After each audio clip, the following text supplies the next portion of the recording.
What's up, this is Ricardo, and in this video I'll show you how to remove the touchpad from a Dell Inspiron 13 version 7380. If you're looking for parts for this laptop, go to our website and use this coupon for a 5% off discount.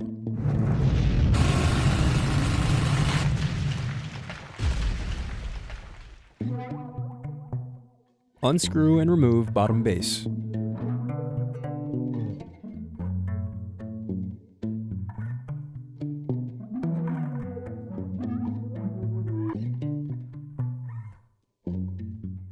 Now unscrew and disconnect battery.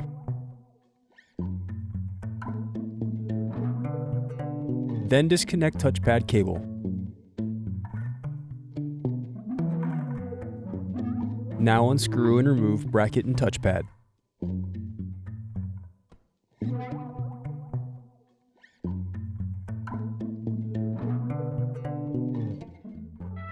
Thanks for watching.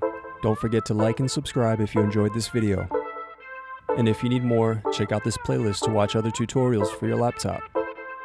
You can also click here to find parts for your laptop at partspeople.com.